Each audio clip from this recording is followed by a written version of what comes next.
Bismillahirrahmanirrahim. Assalamualaikum warahmatullahi wabarakatuh. Hamdan wa syukranillah, salatan wa salaman ala rasulillah, mabad.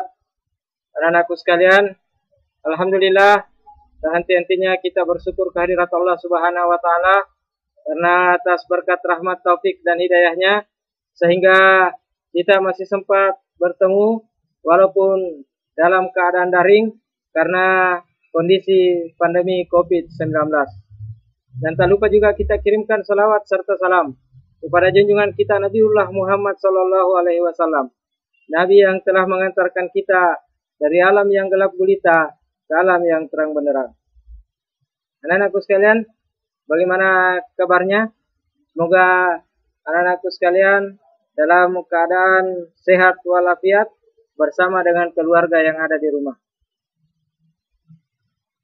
Anak-anakku sekalian, untuk kelas 4 MI DDI Paranglolo, ini adalah pertemuan pertama kita di mata pelajaran sejarah kebudayaan Islam, karena sebelumnya bukan saya yang mengampu mata pelajaran sejarah kebudayaan Islam di kelas 3. Untuk memulai pelajaran kita pada video kali ini, anak-anakku sekalian, saya mengajak untuk sama-sama berdoa sehingga apa yang kita dapatkan nantinya bisa berkah dan bisa berguna di masa tua kita. Berdoa dimulai.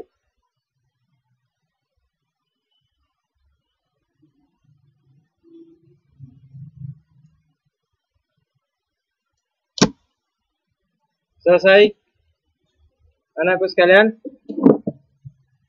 Sebelum saya lebih lanjut menjelaskan mata pelajaran kita pada hari ini, saya terlebih dahulu menyampaikan tujuan pembelajaran yang akan kita capai. Yang pertama adalah memahami ketebahan Nabi Muhammad dan sahabat dalam berdakwah. Selanjutnya menceritakan kembali ketebahan Nabi Muhammad dan sahabat dalam berdakwah. Menceritakan kemuliaan akhlak Nabi Muhammad dan sahabat dalam berdakwah, menjadi orang yang tabah menghadapi persoalan kehidupan, meyakini pertolongan Allah Subhanahu wa ta'ala.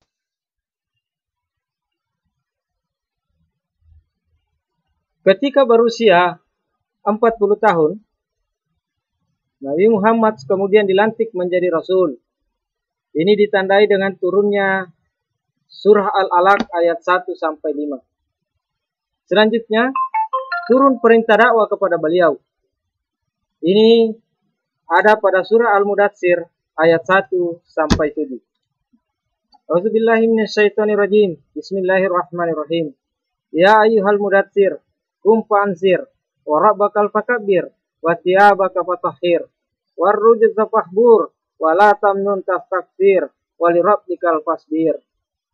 Hai orang-orang yang berselimut, bangunlah, lalu beri peringatan, dan Tuhanmu agungkanlah, dan pakaianmu bersihkanlah, dan perbuatan dosa tinggalkanlah, dan janganlah kamu memberi dengan maksud memperoleh balasan yang lebih banyak, dan untuk memenuhi perintah Tuhanmu bersabarlah. Ini dari ayat ini kita bisa lihat bahwa Rasulullah dalam menyampaikan dakwah itu banyak rintangan, banyak tantangan yang harus dihadapi. Dakwah sembunyi-sembunyi ini dilakukan oleh Rasulullah selama kurang lebih 3 tahun, berpindah dari rumah ke rumah, dari satu tempat ke tempat yang lain. Yang menjadi tempat berkumpul para sahabat dan kaum muslimin pada saat itu adalah di rumah sahabat Arqam bin Abil Arqam. Ada 12 orang yang pertama kali masuk Islam, yang sampai dakwah kepada mereka pada dakwah sembunyi-sembunyi yang dilakukan oleh Rasulullah. Mereka dikenal dengan as-sabiqun al-awwalun. Siapa mereka? Yang pertama adalah Khadijah binti Khuwailid, istri Rasulullah sendiri. Selanjutnya Ali bin Abi Thalib, sepupu Nabi sendiri.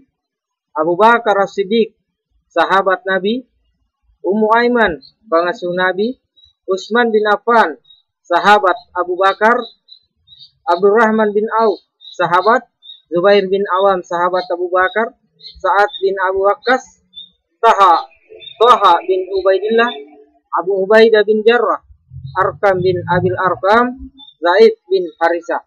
Ini adalah anak angkat Rasulullah Muhammad Sallallahu Alaihi Wasallam. Setelah itu, barulah kemudian muncul perintah untuk menyampaikan dakwah secara terang-terangan. Perintah ini ada pada surah Al-Hijr ayat 94. Fasda' bima tu'maru wa arida 'anil musyrikin. Maka sampaikanlah olehmu secara terang-terangan segala apa yang diperintahkan kepadamu dan berpalinglah dari orang-orang yang musyrik. Anak-anakku sekalian, disinilah ketabahan Nabi Muhammad Sallallahu Alaihi Wasallam itu diuji, karena pada saat itu beliau harus menghadapi pamannya sendiri Abu Lahab. Beliau juga mendapat ancaman dari para penguasa kafir Quraisy. Beliau mendapatkan siksa dari orang-orang kafir Quraisy yang tidak senang dengan Islam. Kemudian ketabahan beliau juga diuji ketika Bani Hashim diboikot. Bani Hashim ini adalah garis keturunan Rasulullah Muhammad Sallallahu Alaihi Wasallam.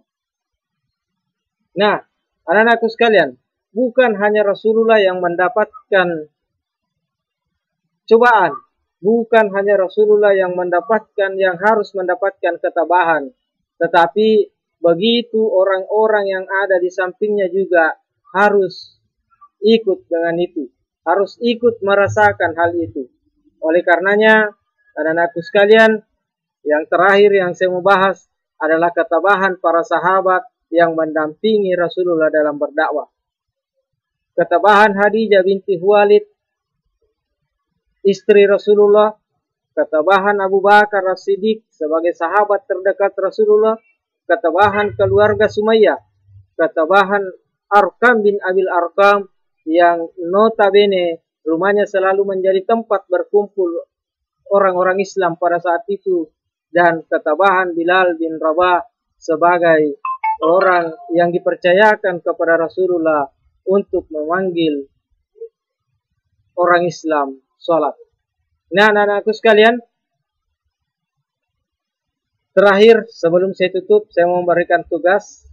Silakan anak-anakku menceritakan dengan singkat contoh ketabahan yang dihadapi oleh para sahabat yang 5 ini.